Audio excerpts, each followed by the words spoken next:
Estamos de volta e para dar sequência às superaulas Enem 2011, vamos direto para a próxima.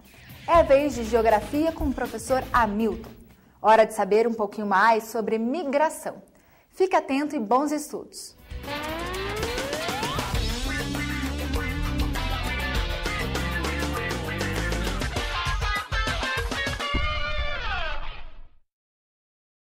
Nós vamos trabalhar agora sobre um tema muito explorado que vem a ser migração. Vou dar ênfase principalmente às grandes correntes migratórias. E de imediato eu vou mostrar para vocês uma foto que está relacionada a esta época de grandes correntes migratórias em nosso país. Estou me referindo à época da primeira grande movimentação de migração ao nosso país. Você deve estar vendo a foto, que é da ilha do Superagui. Esta vila que está aparecendo, essa igrejinha e ali aquelas casas, é o que sobrou de uma colônia de franco-suíços que no fim do século XIX, começo do século XX, se estabeleceram. Essa região aí fica na ilha do Superagui, na Baía de Paranaguá, e eles tiveram muita prosperidade, com atividades agrícolas, até mesmo alguns engenhos de farinha, chegando a ter uma atividade econômica maior que a própria sede do município, que é Guaraqueçaba. Depois, os seus líderes voltaram à Europa, um deles estava bastante doente e não retornou mais, e com o tempo essa colônia ela foi sendo reduzida e as pessoas remigraram para outras áreas. Mas ainda tem coisas interessantes. Nós podemos encontrar no meio dessa floresta áreas com mudas de café, de laranja, e ainda ao lado tem um cemitério desses migrantes chamado Cemitério San Martín. É bem interessante nessa parte norte da Baía de Paranaguá. Bom, vamos ver então agora os esquemas relacionados com a migração. Antes de mais nada, vamos lembrar que o movimento migratório ele é tão antigo quanto a humanidade. A história da humanidade ela é marcada por grandes movimentos migratórios, assim como pequenos movimentos migratórios. Toda migração ela obedece sempre duas etapas, a emigração e a imigração. A emigração corresponde à área de saída e a imigração corresponde à área de chegada. A área repulsiva é aquilo que nós chamamos de emigração, que é a saída. E a chegada é o que nós chamamos de área atrativa. Não é? Agora, vejam, essa ideia de ser área atrativa ou repulsiva, ela não está necessariamente relacionada com aspectos efetivos, que tenha uma banda lhe esperando ao local onde você está chegando, ou então alguém esteja lhe tocando da área que você está saindo. Mas simplesmente são sonhos, são projetos de vida que não se podem ser realizados na área onde se vive e se tem esperança que esses sonhos, esses projetos possam ser realizados em outra área. Por isso ela atrai esta população. Todo movimento migratório, ele tem sempre uma causa. É muito difícil o deslocamento de uma área para outra sem que não tenha um movimento, uma causa muito forte para ocasionar. Né? Nós tivemos duas grandes correntes migratórias que você pode acompanhar aí no texto e também vai aparecer aí nessa tela esse esquema, que é o primeiro, vem desde o final do século XIX, vamos dizer assim, desde a partir lá de 1870 até chegando à década de 1930. Esse foi o primeiro grande movimento migratório dos últimos tempos. Não é? E você pode ver aí no esquema que europeus se deslocaram para as Américas, para a África, para a Austrália e também para a Nova Zelândia. Não é? Assim como asiáticos também se deslocaram em direção às Américas, à Europa, à África e à Oceânia. O que determinou? Quais foram as causas que determinaram a saída? Quais foram as causas que tornaram a Europa e o continente asiático uma área repulsiva? A explosão demográfica europeia foi um fator de pressão populacional nesse continente. Também, o aspecto mais importante vem a ser a época da fome por causa de guerras que ocorreram em várias regiões da Europa, somado, de maneira interessante, podemos dizer assim, com, ao mesmo tempo, o aumento do efetivo populacional. Quer dizer, a fome, mas também o aumento do efetivo populacional. Parecem fatos paradoxais, mas ocorreram e eles estimularam as famílias procurarem outras áreas. Uma das maiores preocupações do ser humano é com o seu vínculo empregatício, com o seu trabalho. E até mesmo a segunda revolução industrial, com o advento do motor a explosão, da energia elétrica, da telefonia, ocasionou desemprego. Então, mais um motivo para estimular a saída de europeus em busca de outras áreas. Os conflitos bélicos, e entre esses a Primeira Guerra Mundial, também foi um fator importante que estimulou a migração. Mesmo aqui em nosso país, nós recebemos bastante imigrantes da Europa por ocasião da Primeira Guerra Mundial e logo após. Já no caso da Ásia, especificamente o Japão, é um país totalmente insular, então sempre ele teve uma limitação de espaço. E, além do mais, a região central do Japão, do arquipélago japonês, ela é montanhosa, vulcânica, e isso não facilita a concentração populacional. Então, a população japonesa mais concentrada nas planícies próximas ao litoral começaram a fazer uma pressão muito grande. E aí o governo japonês, na época, chamado governo Meiji, governo esclarecido, tomou várias medidas para tentar diminuir essa pressão demográfica. E uma delas foi o estímulo à migração de japoneses em direção a outros países. Ao mesmo tempo que essas áreas eram repulsivas, por que as outras áreas eram atrativas? Um dos aspectos importantes é que eram países ainda em formação territorial, com populações pequenas, por isso a possibilidade desses migrantes conseguirem a sua propriedade já era um estímulo. E isto era também estimulado pelos próprios governos que tinham interesse em ocupar áreas ociosas. E isto aconteceu, inclusive, em nosso país. O outro aspecto, a liberdade religiosa e também a liberdade ideológica. Com a expansão do comunismo no leste europeu, ocorreram muitas migrações em direção a outras áreas, porque eram áreas e são áreas onde existe uma liberdade maior de expressão, tanto religiosa, ideológica e intelectual. E também não podemos deixar de lado o grande sonho americano, né?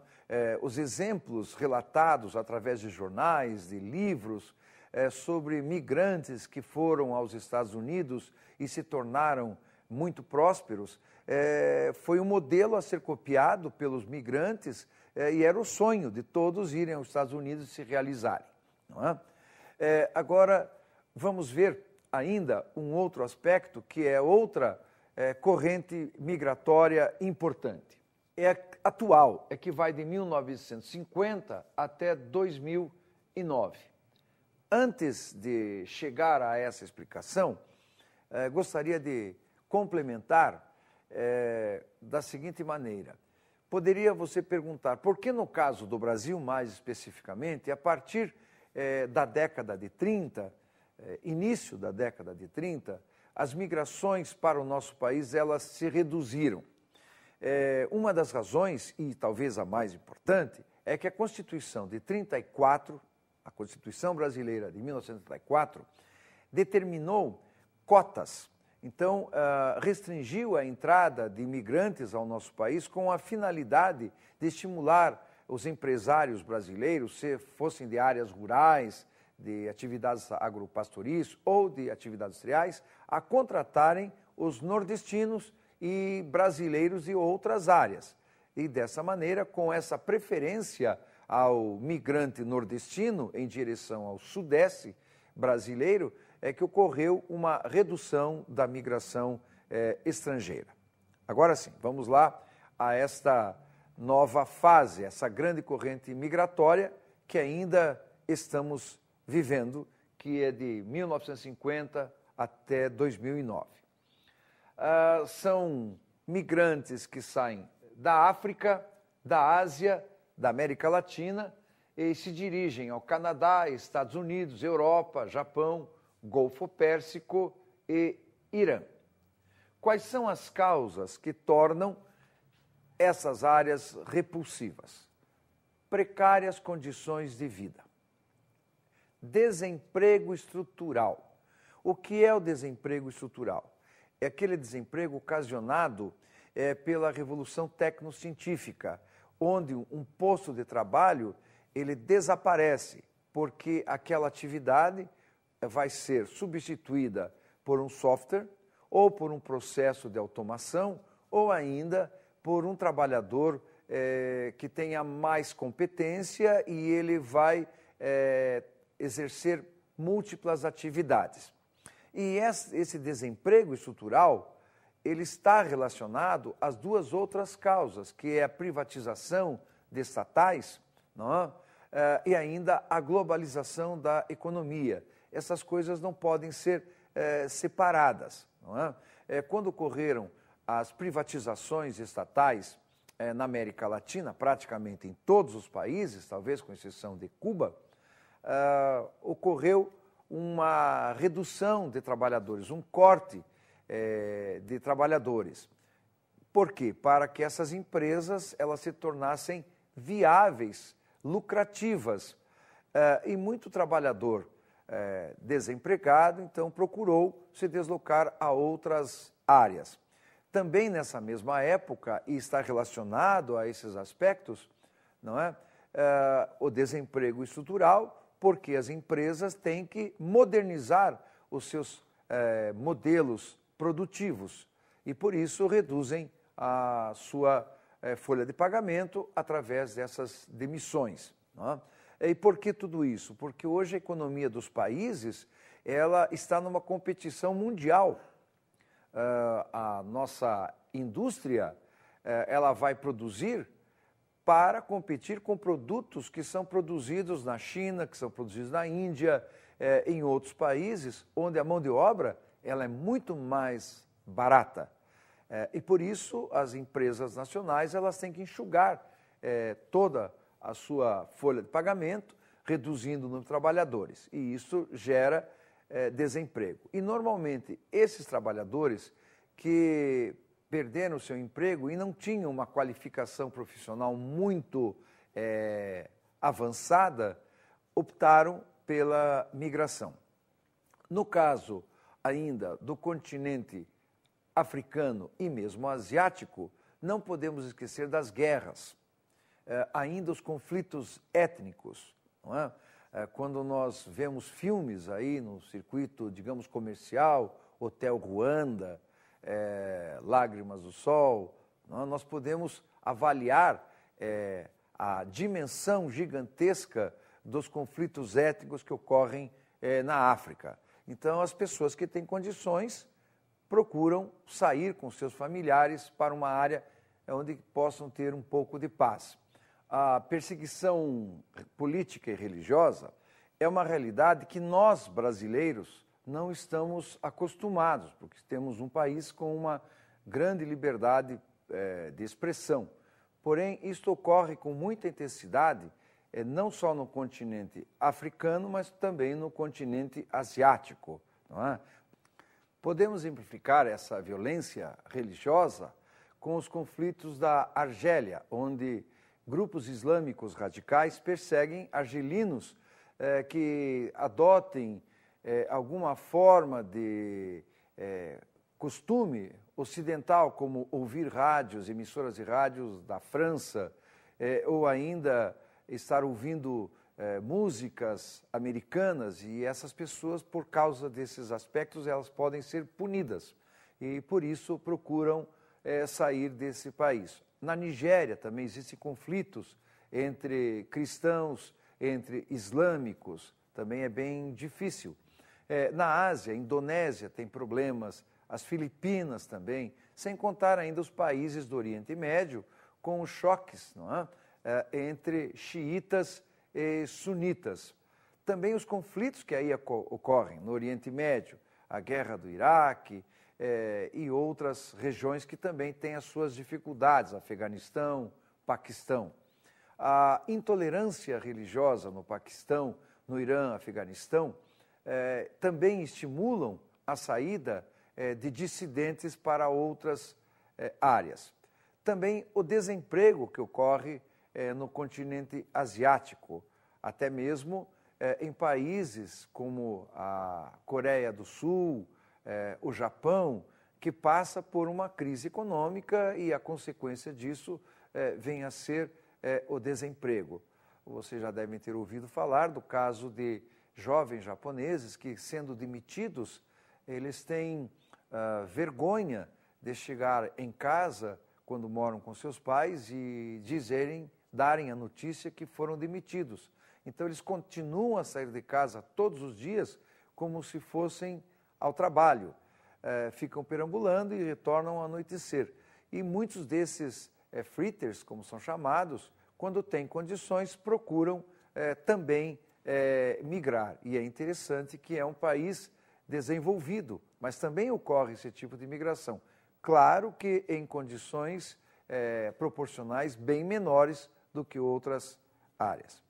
Também, como já tinha comentado com vocês, o modelo econômico neoliberal, que trouxe o desemprego estrutural, que fez a abertura alfandegária para permitir importar produtos de outros países e, com isso, abrir mercados para também as suas exportações.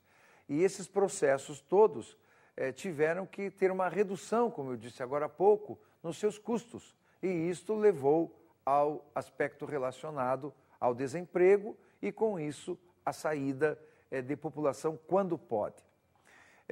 Ainda nessa época de privatização da economia, globalização, liberalização de toda a economia, a ideia dos países é retirar subsídios das atividades deficitárias. E isto aconteceu, por exemplo, com o carvão catarinense. Até os anos 80, a extração de carvão em Santa Catarina era intensa, porque era uma atividade subsidiada pelo governo federal. A partir do governo Collor, os subsídios foram cortados e, em consequência, muitas empresas mineradoras fecharam e estimulou a migração, principalmente para os Estados Unidos. Ainda mais, nós não podemos esquecer as precárias condições de vida e desemprego na periferia das cidades nos países subdesenvolvidos, né? A marginalização das minorias étnicas, dos curdos na Turquia e de ciganos na Europa Oriental, também são fatores que vão estimular a saída dessas pessoas, desses grupos, para outras áreas, que são as chamadas áreas atrativas. O que torna uma área atrativa? Salários mais elevados, moedas mais fortes, que apresentam vantagens na conversão para moedas das áreas repulsivas. Postos de trabalho na construção civil nos países do Golfo Pérsico. Isso também tem atraído muita mão de obra dos países vizinhos. Possibilidade de poupança para futuros investimentos em seus países de origem. Nós temos casos no Brasil, como o governador Valadares, que muito da sua economia está relacionada à remessa de dólares de migrantes que vivem nos Estados Unidos. E aí enviam dinheiro para a construção de conjuntos comerciais, de lojas, enfim, investindo para o seu futuro. Também a área atrativa, por ser um asilo clandestino, de imigrantes que são procurados pelas autoridades policiais de seus países. E também existe a possibilidade de melhoria da sua escolaridade. A liberdade religiosa e política também é um aspecto importante e não podemos também deixar de lado o espírito aventureiro. Quais são as características dos migrantes que se dirigem a países desenvolvidos? Baixa escolaridade, classe média baixa. São oriundos de áreas urbanas, de cidades de médio e grande porte de países emergentes. E não têm qualificação profissional. Geralmente trabalham nos chamados serviços gerais. As exceções do perfil desses migrantes que vimos até agora são os atletas de ponta e são profissionais altamente qualificados que são contratados por universidades ou centros de pesquisa. Se chama isso de fuga de cérebros. Não é? E muitos desses profissionais, eles vão aos países envolvidos para fazerem cursos de pós-graduação, doutorado, e acabam sendo convidados a estabelecerem, a ficarem nesse país com contratos definitivos de trabalho. Né?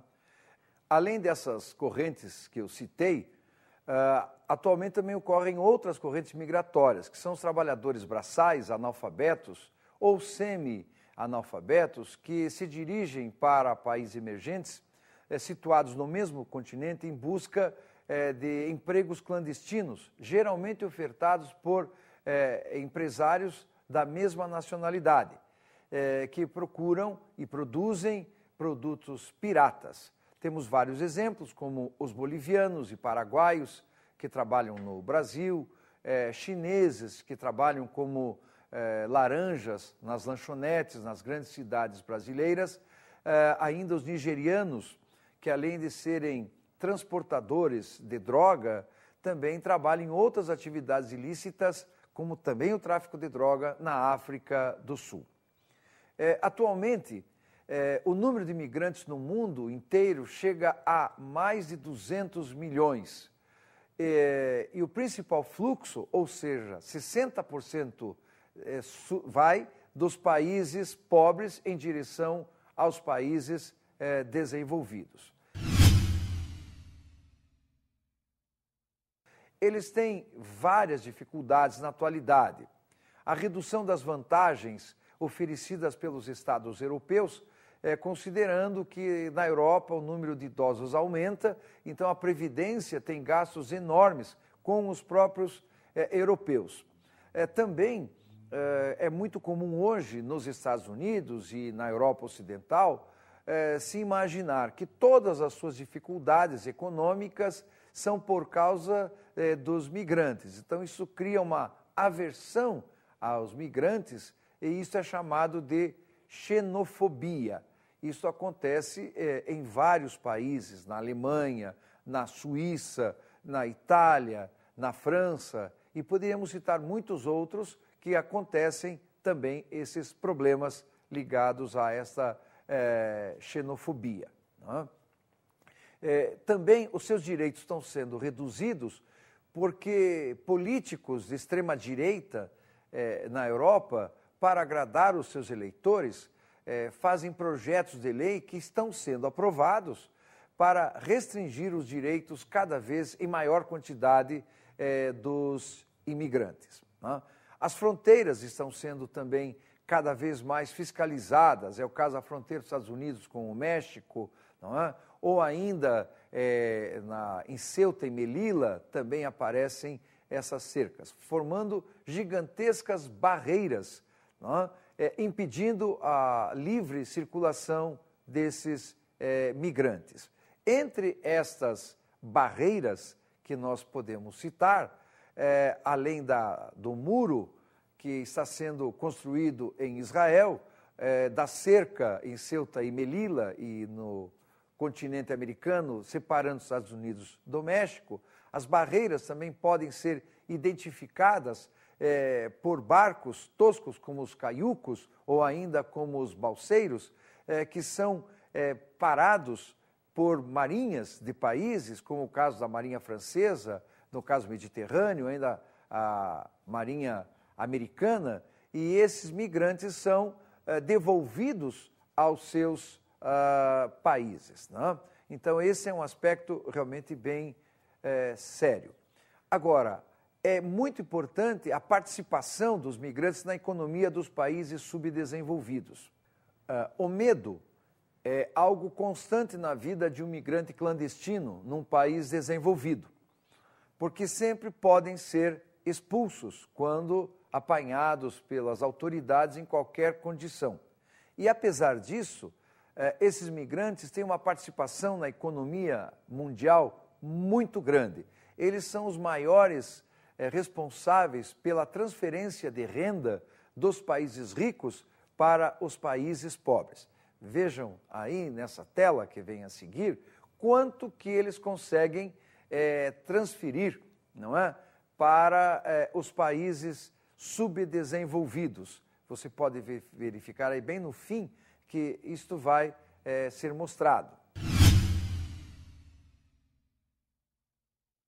A força do imigrante é importantíssima, não só no aspecto do seu trabalho, das suas forças físicas, mas também pela força da sua remessa de divisas. É o maior programa de transferência de renda do mundo, dos países ricos para os países pobres. Chegam a mandar aos países pobres 450 bilhões de dólares por ano. E nos Estados Unidos, eles são responsáveis por produzir 1 trilhão de dólares por ano, que corresponde a 10% do PIB desse país. Eu espero que vocês tenham aproveitado essa aula.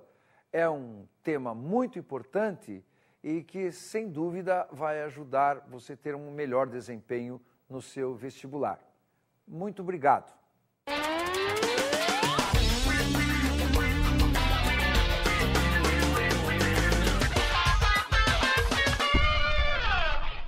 Vamos relembrar agora algumas dicas do professor e orientador vocacional do Positivo, Ivo Carraro, que vão te ajudar na preparação para a prova do Enem 2011. A primeira delas é procurar dormir bem à noite. Você sabe que o sono é o grande aliado da memória e do bom humor. Evite patinar naquelas questões mais difíceis. Isso só vai aumentar o seu nervosismo na hora da prova. Com essas dicas e com essas super aulas, o seu sucesso no próximo Enem está garantido. Agora sim, vamos para um rápido intervalo e voltamos em 10 minutos para mais conteúdo e aprendizado. Fique ligado aqui na TV Estadão.